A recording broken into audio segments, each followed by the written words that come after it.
Happy New Year. Happy New Year. Bugenda kutya kuno 2026. Oli muwaya. Twakagutandika actually ze sinana kugutandika badde sina releasinga. Tonzo kwange gutandika butandi. Releasinga lwakutanda. Tutandika lwakutanda officially. Okay. So twale tukyali mu studio. I know tuba twabitegekadde ebyo naawe. Just twale tunatandika. Kubanga twade mu kulondo kimanyi. Abasinga batandikira ngo omwaka gwangatandika gulwasho lwawo. Anze nayagala okusooka embeera yaliwo byonna. Elections and all that. Sayagala kumixingamu. Nayagala kisooke kigwe. So now we are set. Okay. Ne concert oli set guno omwaka? Yeah, naye tugenda kujogera ko masoka awo. Kuno batu Lugogo. Mwagala Lugogo. Ate mwansabye Serena. Tutwale Lugogo. Lugogo. Jamwagala je tuteeka. Tukusanze wajjo steady. Yatumala so of course tunokunonye wanene ko kati. Nyabo.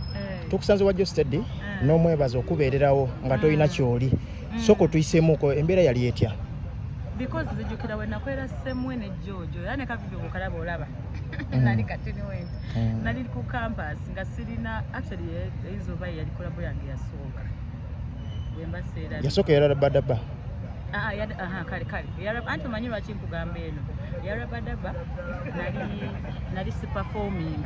Asina nagenda kusejja abantu amanyanga akabayi mani katamanyi na akayimba. Ngakakuye naye tamanyi ajjo stage nali maliriza. Actually 2016 nali maliriza had graduated natandise okuyimba kusejja limbo lwasooka okulinnya ku stage ne bankubira embuli ya December.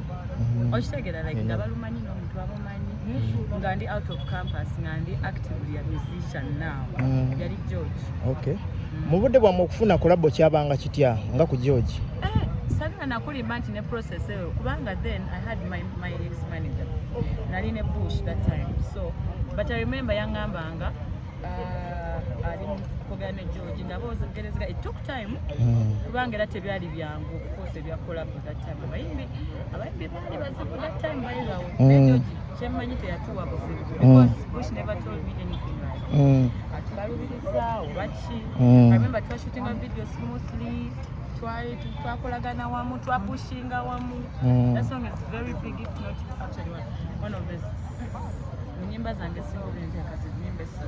Okay. Semwe mwali so. Okay. Nebibatu byabanga bingi ebiseera ebyo wabirozaako.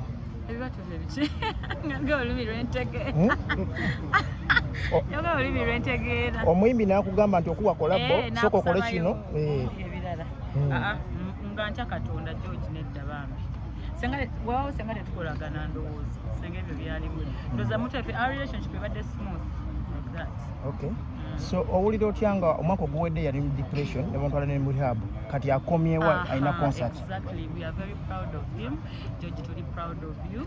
Kama mulungi banji bagendanga bwe mumanyi ne batadda ne batafuna chance kuba ne badda ne bigaana ebya music n'abeeranga kugamba ali birala ne George yarwana n'abamulwanirako beebale ne Katonda yeebale mu chance eyo kulinga kulima bwayogedde actually point eyo nkulu nnyo era nange ebintu ebimu lwaki abantu mwino okujja mwejo the chance ey'okubiri mujje mumulaga amaanyi ne love n'obuwagizi mubeerewo awo nyini ebiragalaga bimazeewo abayimbi gwokoze otya okubiwona?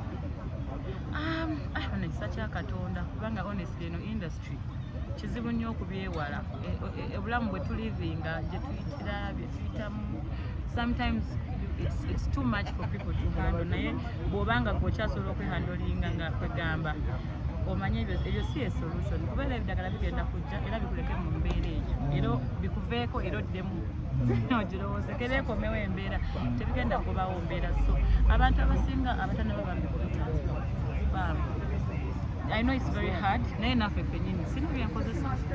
We try. Tugezaako si kyangu but toyina byokuwa. Naye wagezaako okuwakolesaako n'obivaako? Sikozesangako ddagala lyomu. I don't even smoke. Abasinga bagamba nti abayimbi bali akakoola. Abayimbi abali akakoola bangi. I don't know. Sina kyenkozesa nze. Ne kibayita shisha.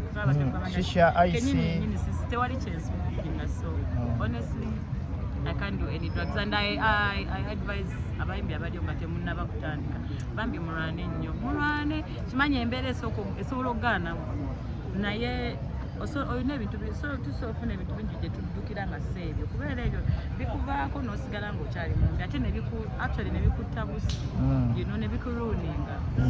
We have seen people here si bayimbi bokka waliwo wano omwana gwe mbadde ndala recently yabadde training abambira tumusabira I've seen Gloria. People are using things and mwena mwalaba nti kati omwana agwe eddalu, so it's not the solution honestly. Tusabe nnyo Katonda. Akasembayo abakyala tebatera kusinkana ba ekissiwooli n'oli kati nga etunda ebipirima ne mukyala gyo steding tibo basinkanye. Bw'okyogerako ki embeera ebaddewo? No, I think prima sina kya prima yeka abakyala omwami ng'omulinamu abaana oli baby daddy okitegedde ekintu kye balina kibagatta for life whether you want it or not abaana.